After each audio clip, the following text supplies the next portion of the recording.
კაი. მოკლედ დღევანდელი ჩვენი თემა არის კითხვადი კომუნიკაცია.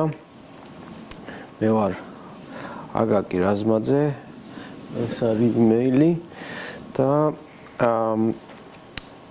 როგორც გითხარით, დღევანდელი ჩვენი თემა შეეხება კითხვად კომუნიკაციას. ვეცადე რომ რაღაცა ერთ კითხვას ჩავამეყალიბებინათ, ძირითადად რაზე ვილაპარაკებთ დღეს, ეს არის კითხვა. რა დეტალები თამაშობენ მნიშვნელოვან როლს ვიზუალურ კომუნიკაციაში? ან რომელი დეტალები? რა ვიცი, როგორც ქართულად უფრო გამართულია. ყოველ შემთხვევაში დღეს ვეცდებით რომ ვისაუბროთ უფრო ვიზუალურ მხარეზე და არა ვთქვათ რაღაცა გრამატიკულებზე, როგორიც არის რა თუ რომელი აქ მაგალითად. ხო, ეს არის თემა, რომელიც მე დავამუშავე 1 წლის წინ მაგისტრატურისთვის. მე მგონი თუ არ ვცდები პირველი სემესტრი იყო ეს თემა გერმანიაში. გავაკეთე ეს პრეზენტაცია, რომელსაც ახლა თქვენ გაჩვენებთ და პლუს რაღაც 1-2 სლაიდი დავამატე, რაც მოვასწარი წინა დღეებში. თავარი რაც არის პრინციპში ამ თემაში არის ის, რასაც ჩვენ ვხედავთ ყოველდღე ქუჩებში. და ეს შეიძლება ყველა ქუჩაზე ასე არ გამოიყურება, მაგრამ ჩვენი მთელი დღის განმავლობაში მოწოდებული ინფორმაცია დაახლოებით ასეთი ვიზუალის იქნებოდა, ერთად რო შეგვეკრიბა. და ამ სურათიდანაც ხედავთ, რომ ძალიან რთული ხდება ამდენი ინფორმაციის აღქმა, შემდეგ გადამუშავება და ჩვენთვის მნიშვნელოვანი ინფორმაციის ტვინში დარჩენა და აქედან ამოკრება იმისი, რაც მართლა გვჭირდება, იმიტომ რომ როგორც წესი, როცა ასეთ სურათს უყურებთ, ბუნებრივია აქედან ყველაფერი არ არის ჩვენთვის საინტერესო. და მთავარი რაც არის კიდევ დიზაინი, ეს არის დახმარება, ხო აქ ისინი ზოგი სათაურები გერმანულად არის, არ შეიმჩნიოთ. და ეს თუ არის დახმარება, ეს უნდა იყოს პირველ რიგში დახმარება და შემდეგ უნდა იყოს თქვათ რაღაცა ვიზუალურად მიმზიდველი. მიუხედავად იმისა, რომ დიზაინია და დიზაინის მთავარი დანიშნულება არის ვიზუალურად მიმზიდველი უნდა იყოს, არის კიდე მნიშვნელოვანი რისთვის არის ეს დიზაინი და თუ ეს დიზაინი არის იმისთვის, რომ დაგვეხმაროს, პირველ რიგში უნდა იყოს გათვლილი ფუნქციაზე. ეს ცნობილი გამონათქვამი, რომ პირველად იყოს სიტყვა, მუშაობს სხვადასხვა მიმართულებით, ანუ ბევრ სხვადასხვა რაღაცას შეიძლება ამ წინადადებით ავხსნათ. იქნება დაწყებული, რა ვიცი, ბიბლიის შესავალი თუ გაგრძელებული რაღაც სხვა საკომუნიკაციო საშუალებებით. პირველად იყო სიტყვა და მნიშვნელოვანი არის სიტყვა კომუნიკაციაშიც, იმიტომ რომ მიუხედავად იმისა, რომ დღევანდელ საორიენტაციო სისტემებში თქვათ იქნება ეს აბრები თუ სხვა ვიყენებთ ძალიან ბევრ აიკონს, ხატულას თუ ლოგოს თუ ასე შემდეგ სიმბოლოებს. კომუნიკაცია დღევანდელ სამყაროში სიტყვების გარეშე არის წარმოუდგენელი. და რახან კომუნიკაცია სიტყვების გარეშე არის წარმოუდგენელი, შესაბამისად გვჭირდება წარწერა და თუ წარწერა გვჭირდება, შესაბამისად გვჭირდება შრიფტი. და ეს შრიფტი უნდა იყოს პირველ რიგში ისევე როგორც დიზაინზე უკვე ვთქვით, პირველ რიგში უნდა იყოს გათვლილი ფუნქციაზე და შემდეგ ვიზუალზე. დაახლოებით როგორც ამბობენ, არც იქით უნდა დავწვათ შამფურები და არც აქეთ ხორცები. მოკლედ მთავარი, როგორც თქვი, არის ფუნქცია და პირველ რიგში უნდა ემსახურებოდეს საკომუნიკაციო დიზაინის ფუნქციას და შემდეგ ვიზუალურად უნდა იყოს მიმზიდველი. ეს არის ადამიანი, რომელსაც ბევრი აქ ამ მიმართულებით ნამუშევარი, იგივე ვთქვათ ბერლინის თუ დიუსელდორფის საკომუნიკაციო დიზაინზე იქნებოდა ეს მეტროს თუ აეროპორტების დიზაინი, საორიენტაციო სისტემები და ეს ადამიანი ამბობს, რომ შრიფტი ეს არის ხილვადი ენა. და თუ ჩვენ გვინდა რომ ერთმანეთს რაღაცა უთხრათ, გვჭირდება შრიფტი, რომელთაც ჩვენ ამ ყველაფერს გამოვსახავთ და შრიფტის გარეშე არათუ ვერ დავწერთ ჩვენ, არამედ ვერ ვილაპარაკებთ საერთოდ. და ეს ადამიანი ამბობს ასევე, რომ დღევანდელ რეალობაში, როდესაც იქნება სხვადასხვა ბრენდები, პირველ რიგში მიდიან დიზაინერთან და ეუბნებიან, რომ მინდა ლოგო. ლოგო მინდა, იმიტომ რომ ბრენდს ვაკეთებ. და ლოგო რატო გინდა? და იმიტომ რომ ბრენდს ვაკეთებ და მე რა რო ბრენდს აკეთებ. ანუ დღევანდელ სიტუაციაში ბრენდის შექმნა აღიქმება იმასთან, რომ აუცილებლად უნდა მქონდეს ლოგო, აუცილებლად უნდა მქონდეს სლოგანი, უნდა მქონდეს ვებსაიტი და ასე შემდეგ. ნუ რა თქმა უნდა, ვებსაიტიც უნდა გქონდეს, ლოგოც უნდა გქონდეს. პრინციპში ლოგო არა, ანუ გამომსახველობითი ფორმა უნდა გქონდეს, ლოგო იქნება თუ სხვა რამე, მაგას არ აქვს მნიშვნელობა. მაგალითად, ეს ნიშანი, რომელიც პრინციპში საქართველოში არ გვხდება, გერმანიაში თითოეული გერმანელისთვის ეს არის უკვე სიმბოლო, ეს არის უკვე ბრენდი და ეს არის უკვე მარკა, როგორც გვინდა ისე დავარქვათ.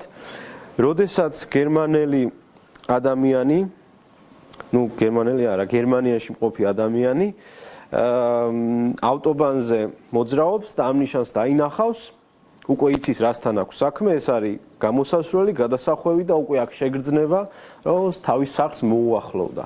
ესე იგი, თუ ჩვენ ვიტყვით, რომ რა არის მნიშვნელოვანი პირველ რიგში ბრენდში, რატო ვაკეთებთ ლოგოს, ხო? ბრენდის მთავარი ღირებულება არის ის, რომ ადამიანს გაუჩნდეს მასთან დამოკიდებულება, კონდეს გარკვეული ემოცია. და პირველ რიგში ამ ემოციას აკეთებს ფერი და შრიფტი.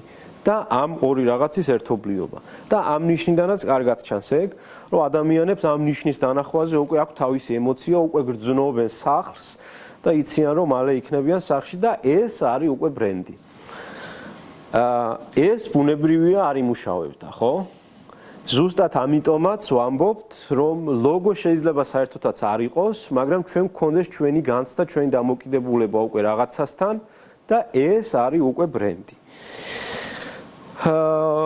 როცა ვლაპარაკობთ ფერზე და შრიფტზე, მნიშვნელოვანი არის, ხო, და როცა ვამბობთ, რომ არის რაღაცა ბრენდი, ეს ნიშნავს იმას, რომ გარდა იმისა, რომ ჩვენ გვაქვს გარკვეული ემოცია, აუცილებლად უნდა ვიცნობდეთ ჩვენ ამას. ესე იგი, შეხედვისას უკვე გარდა იმისა, რომ ემოცია მოგვდიოდეს, რომ ეს ის არის მგონი, უნდა ვიცოდეთ კიდევაც რა არის.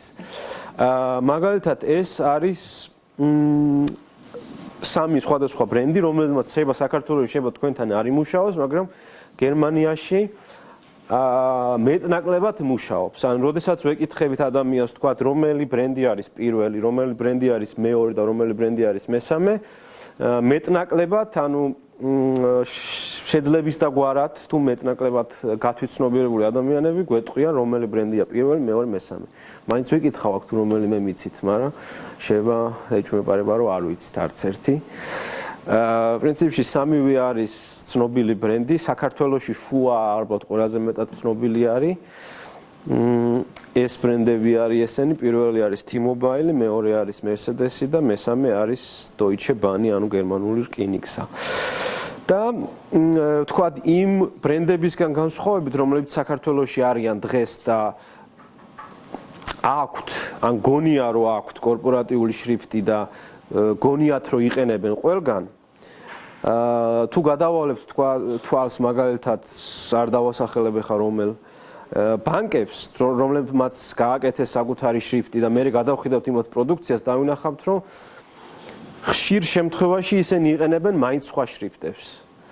და ამის მიზეზი არის ის, რომ ის შრიფტები რაღაც არ არის კარგად კითხვადი ტექსტებში, არ გამოდის კარგად ვებსაიტზე და ასე შემდეგ. და აი ვთქვათ, ეს შრიფტი, რომელიც Deutsche Bahn-მა გააკეთა რამდენიმე წლის წინ, მოიცავს ათობით სხვადასხვა ვერსიას ამ შრიფტის და არის გათვლილი, ვთქვათ, მოცულობით ტექსტებზე, სათაურებზე და ასე შემდეგ და შესაბამისად აქვს საშუალება, რომ ყველაფერი დაბეჭდონ ამით და როდესაც ამ ბრენდის გარშემო რაც არის ყველაფერს აქცევენ ერთ ფარგლებში, შესაბამისად მომხმარებელს აქვს უკვე წარმოდგენა, რომ ეს თუ დავინახე, ესე იგი ამ ბრენდთან მაქვს საქმე. საქართველოში მიუხედავად იმისა, რომ კორპორატიული შრიფტები გვაქვს და უხარიათ, მაინც ეგ დამოკიდებულება არ გვაქვს დღეს. მეტნაკლებად ფერებს აქცევენ ყურადღებას, იგივე ხო, კაი სახელებს არ ვამბობთ. მაგრამ იმის გამო რომ თქვა შრიფტს ასე არ უდგებიან, ეს დამოკიდებულება რომ დავინახავთ რაღაც წარწერას, ეს ის ბრენდია, ეგ დამოკიდებულება მაინც ვერ გვაქვს. ხო, კიდე რაც შეეხება თქვა ფერის და შრიფტის დამოკიდებულებას, ეს შეგვიძლია თქვა ფონზე, ანუ ბექგრაუნდზე და შრიფტზე.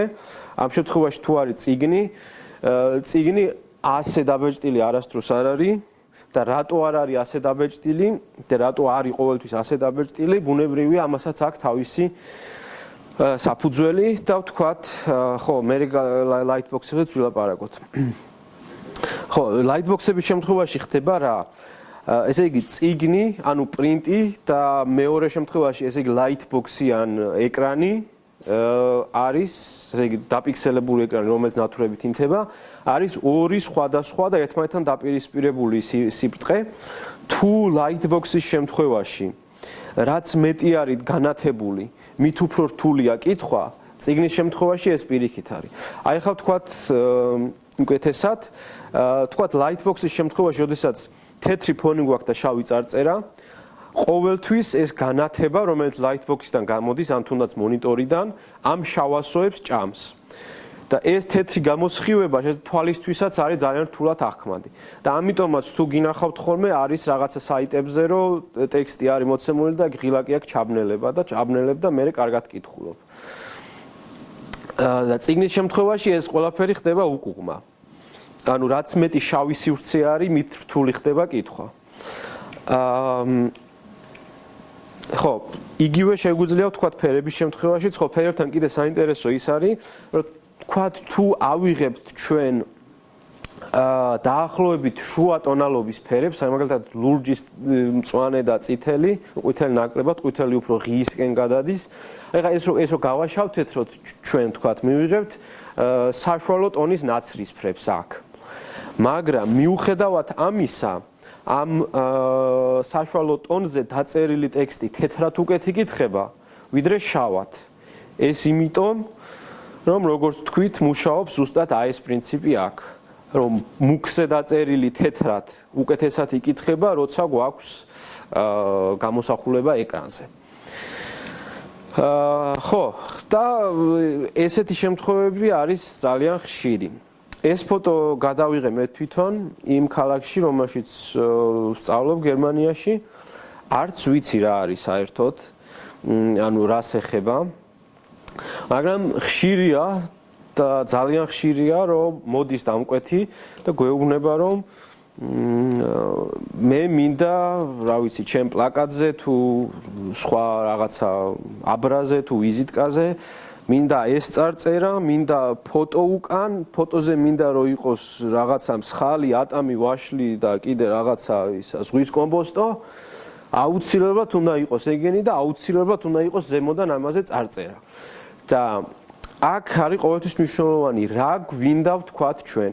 თუ ჩვენ გვინდა ვთქვათ ფოტოთი რამე, ამ ფოტოზე გადატარებული ამხელა ტექსტი იმ ფოტოს აღქმას გვიკარგავს და ამ წარწერის ქვეშ ამოდებული ის ფოტო უკვე წარწერის აღქმას გვიკარგავს. ესე იგი, მიუხედავად იმისა, რომ დამკვეთს აქვს სურვილი, რომ გამოჩნდეს ყველაფერი და რაც კი აქვს სახში ყველა ფოტო იქ დასვას, მან უნდა იცოდეს, რომ ვინც ამას კითხულობს, ის ვეღარ აღიქვავს მერე ვერაფერს აბსოლუტურად.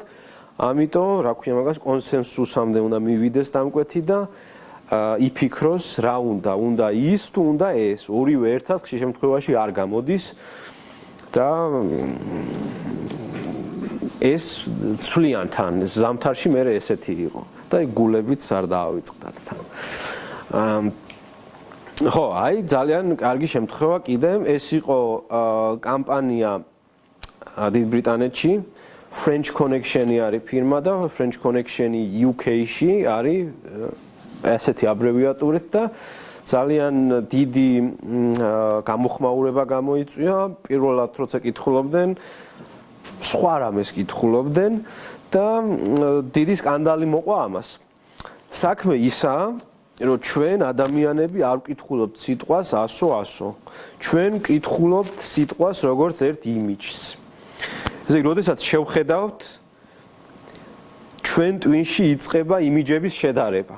უხეშად რო ვთქვათ და როდესაც ჩვენი ტვინი მიხვდება რომ მსგავსი წარწერა რაც აქ არის ის რაც ჩვენ ვიცით გვიჩნდება განცდა რომ ეს ის არის სინამდვილეში ეს ის არ არის და როდესაც წავიკითხავთ შემდეგ 100 ხვდებით რომ ეს ის არ არის მაგრამ როგორც ვთქვით ჩვენ არ ვკითხულობთ 100 ჩვენ ვკითხულობთ სიტყვებს იმიჯებად ამის კიდევ ერთი მაგალითი არის ეს ფოტო რომელიც ამ პრეზენტაციის დროს ვაჩვენე გერმანელ სტუდენტებს და ვთხოვე რომ წაიკითხათ ჯერ პირველი და შემდეგ მეორე ტექსტი და პირველ ტექსტის წაკითხვას მოანდომეს დაახლოებით 9 წამი, როდესაც მეორე სიტყვაზე დახარჯეს დაახლოებით 20 თუ 30 წამი, 9 წუთი და ისიც ვერ თქვეს ზუსტად რა ეწერა აქ. ეს ზუსტად იმიტომ, რომ პირველ სიტყვა უფრო დიდია თან. ეს იმიტომ, რომ ეს იმიჯი, რაც არის აქ, მათ აქვთ არაერთხელ ნანახი და ეს იმიჯი რაც აქ არის, მათ არ აქვთ არასდროს ნანახი. პირველ სიტყვაში წერია Hauptbahnhof, ესე იგი ცენტრალური სადგური და მეორე სიტყვაში წერია თავისუფლება. მონებრივია ესეთი სიტყვა გერმანულში არ არის და მათ ეს იმიჯი არსად არ აქვთ ნანახი. ეხლა ჩვენ ეს რო გავაკეთებინა ქართული სიტყვებით, აბსოლუტურად იგივე იქნებოდა შედეგი. ჩვენ რაღაც ქართული სიტყვები დამახსოვრებული გვაქვს იმიჯებად, რომელსაც ვნახულობთ აბრებზე, წიგნებში და ასე შემდეგ. და როდესაც ამას დავინახავთ, უკვე ჩვენ ხვდებით, რომ აქ ეს წერია. ხო, ზუსტად ამიტომაც ეს ჩვენი წერე ქართულად კამპანია, რაც ახლა მიდის, არის ამითაც მნიშვნელოვანი, რომ არა მარტო იმიტომ, რომ ქართული ის არის ლამაზი დამწერლობა და ამით უნდა ვწეროთ, არამედ იმიტომ, რომ ასე დაწერილი ტექსტები არის რთულად კითხვადი, ეს მსუბუქად რო ვთქვათ, ჩვენი ტვინი არ არის შეჩვეული ასეთ იმიჯებს და როდესაც ამას დავინახავთ, ჩვენ გვიწევს 100 კითხვა. ვხარჯავთ მეტ დროს და მეტ ენერგიას. ზუსტად ამიტომაც უნდა მოვეხმაროთ ჩვენ ტვინს და მივაწოდოთ ისეთი იმიჯები, რომელიც მას უკვე აქ დამახსოვრებული.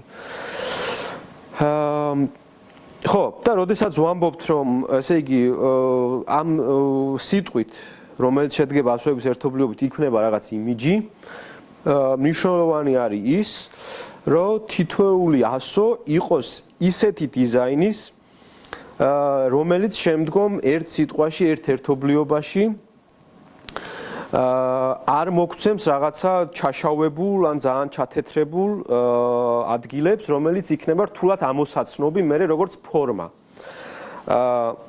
აი მაგალითად თუ დავაკვირდებით მე მგონი აქ იყო ეგ ლექცია ან სხვაგან იყო, არ ვიცი, ერთი ამბობდა, როგორი უნივერსალური შრიფტია ჰელვეტიკა. აი ხა შეხედეთ იმას.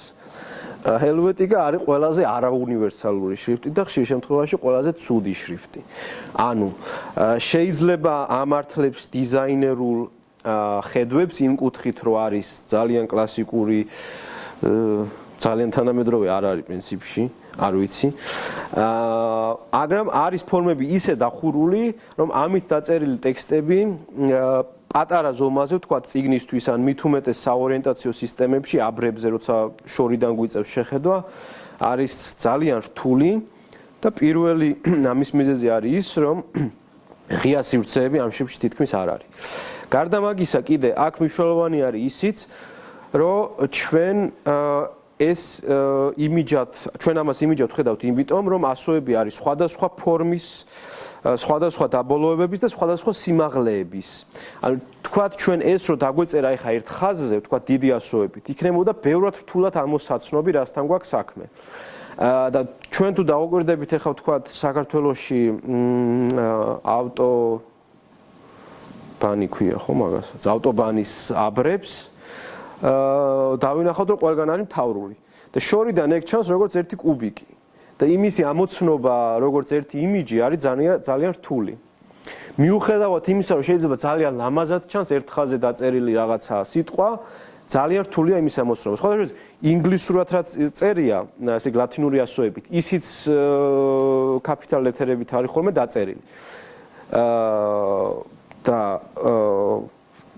სხვაგან თქვა უცხოეთში არსად ეგრე არ არის. ყველაფერი არის დაწერილი პატარა ასოებით, ანუ ნუ პირველი ასო დიდით არის, მერე პატარებით.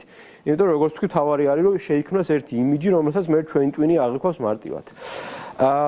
ხო, აი ეს მაგალითად ერთი შედარება, ჰელვეტიკა და ერთი სხვა შრიფტი, სადაც თქვა ღია ფორმები შეგვიძლია მარტივად დავინახოთ აი აქ, აი აქ, აი აქ, აი აქ და ასე შემდეგ.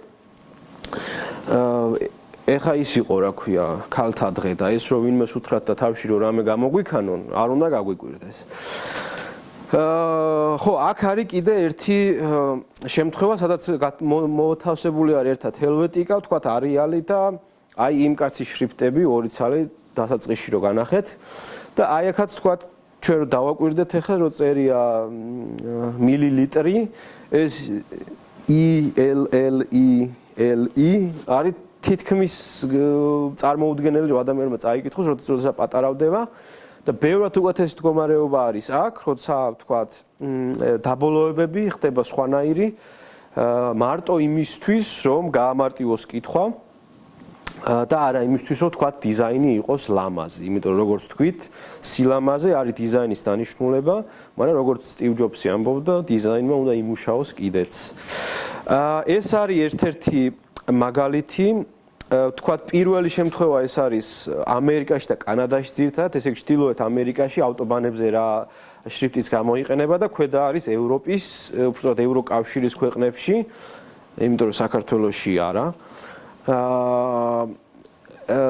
და თქვენც ხედავთ აქ რომ თქვათ აი ზედა შრიფტში ბევრი შავი წერების არის, ლაქები არის, თქვათ აი W შემთხვევაში, ამ M-ის შემთხვევაში და თქვათ აი აქ AA ასო შემთხვევაში არის ძალიან პატარა ღია სივრცე, რომელიც კითხვას ართულებს და თუ ნახავთ აქ ჩვენ მერე ნახავთ რომ ბევრად უკეთესი მდგომარეობაა.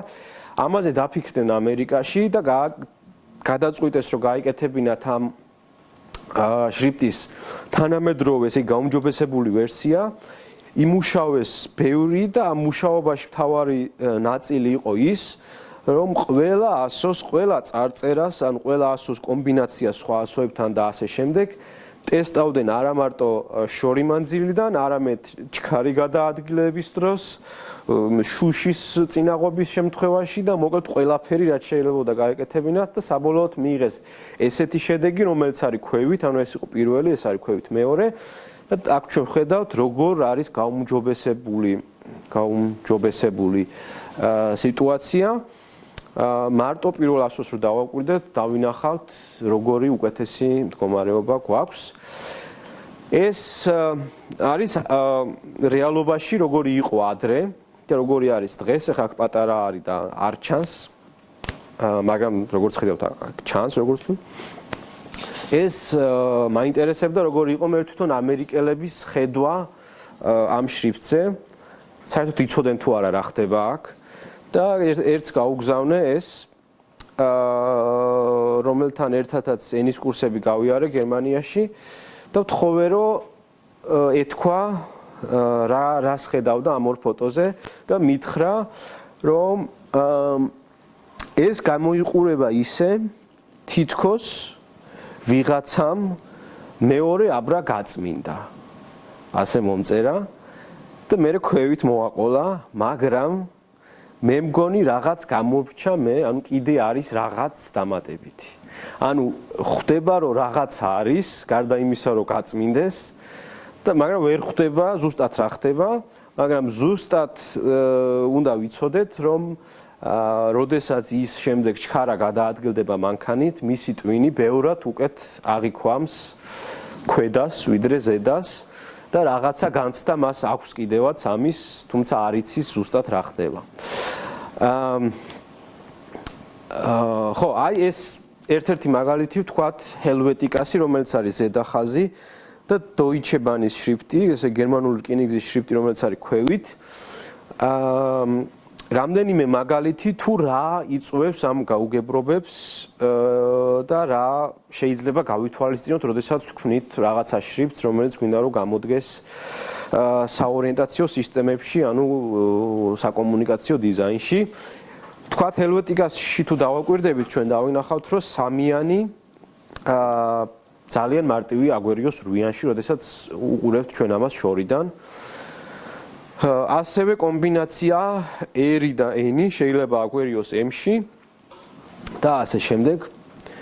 აღარ გავაგრძელოთ. ხო, ეს არის თქვათ ის დეტალები, რომელიც შეიძლება იყოს გათვალისწინებული ASUS დაბოლოებები და ღია სივრცეები ძირითადად. ასევე მნიშვნელოვანი არის ეს სიტყვა მოვიწყდება სულ. რო ჩანს, მაგრამ ის რო არ არის, რაც ჩანს. ამას ქვია, ხო, ოპტიკური ილუზია. ოპტიკური ილუზია არ არის რაღაცა ახალი. ოპტიკური ილუზია იცოდნენ მაშინ რომის იმპერიაშიც, როდესაც პირველ ლათინურ ასოებს წერდნენ თუ აშვებოდნენ, რა ვიცი, ტეხავდნენ თუ კაწრავდნენ თუ რაღაცას უშვებოდნენ ქვაზე, ტვიფრავდნენ. მათაც იცოდნენ და აი აქ თუ დავაკვირდებით ჩვენ, დავინახავთ W-ს შემთხვევაში, რომ თქვათ თუ ჩვენ ორ ხაზს ერთმანეთთან გადავაერთებთ, აქ წარმოიქმნება დიდი შავი სივრცე, რაც შემდეგ წარმოქმნის შავ ლაქებს, რომელიც კითხვას ართულებს და ეს აღნიშნული პრობლემა შემდეგნაირად გადაწყვიტეს ძველ რომში, აი ამ სივრცეებს კვეთავდნენ და ეს შავი სივრცე ხდებოდა შედარებით ნაკლები და ეს ლაქა, რომელიც წარმოიქმნებოდა ამ ესე იგი მოკვეთების გარეშე, მოკვეთების შედეგად აღარ იყო ამხელა.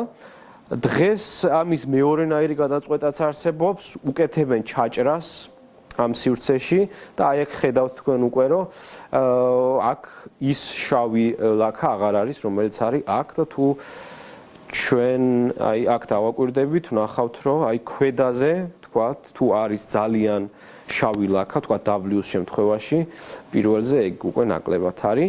ასევე იმას რა ქვია ASUS, ესე იგი E-ის დავაკვირდეთ, როგორ ბევრად უფრო კითხვადი არის პირველ შემთხვევაში და როგორი გაუგებარი ფორმა არის მეორე შემთხვევაში, ეს იმიტომ რომ პირველ შემთხვევაში არის მეტი სიღიავე ASUS შიდა სივრცეში.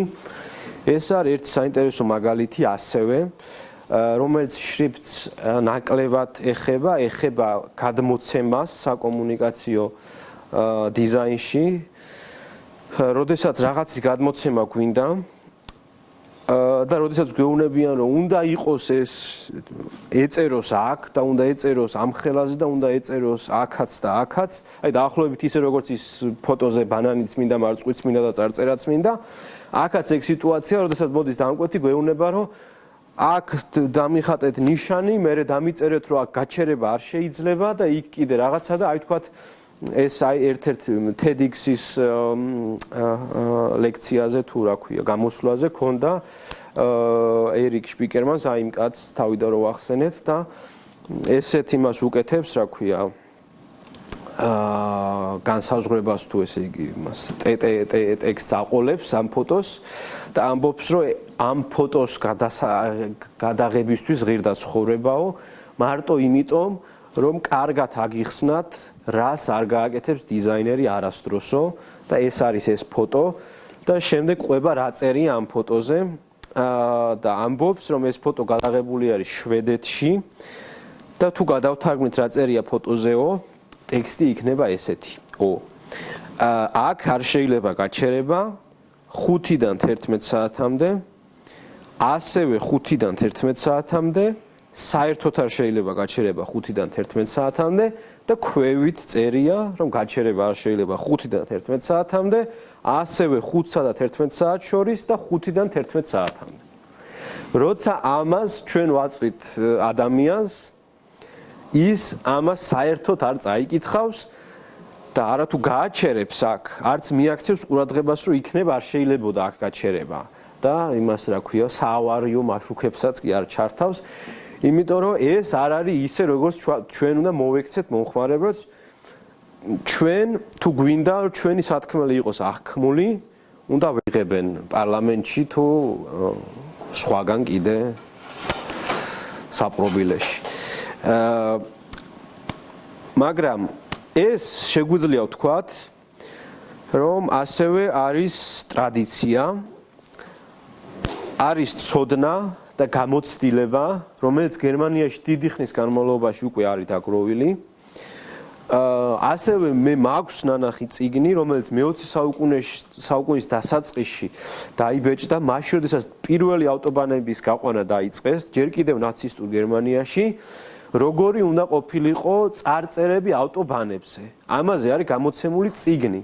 და ჩვენთან არათუ წიგნი არ არის გამოცემული, ერთი სტანდარტიც კი არ არსებობს, როგორი უნდა იყოს ეს ყველაფერი. და შესაბამისად არ უნდა გაგვეკვირდეს, რომ თქვათ საარჩევნო პლაკატებიც იყო იმ დონეზე კარგად შესრულებული, რომ ის პირდაპირ მიდიოდა მაყურებლამდე და მათ გულებს ხვდებოდა პირდაპირ და იქ არ ეწერა, რომ ერთად ვაკონტროლოთ მთავრობა და მერე 30 ჯერ იგივე იყო მარტო გამოსახული ეს ადამიანი, ერთი სიტყვა და მორჩა. ეს იყო ის, რომელიც ადამიანების გულებამდე მიდიოდა და შემდეგ რომ წავიდნენ და ამ ადამიანის გვარი შემოხაზეს საარჩევნო ბიულეტენში, ყველამ კარგად ვიცით და მე რაც მოხდა ესეც ვიცით, მაგრამ ეს არ არის რეკლამის ბრალი. არ ვიცი ვისი ბრალია, ყოველ შემთხვევაში იმის ბრალი არ არის, რომ რეკლამა იყო კარგი, რეკლამა უნდა იყოს კარგი, რას ემსახურება არ აქვს მნიშვნელობა. საქართველოში ზოგი ცდილობს, რომ რაღაცეები აქედან აიღოს, მაგრამ რაც საჭიროა იმას არ იღებენ, ანუ სიმარტივეს არ იღებენ და იღებენ სხვა რაღაცას. და ეს არ იმუშავებს, მეგობრებო.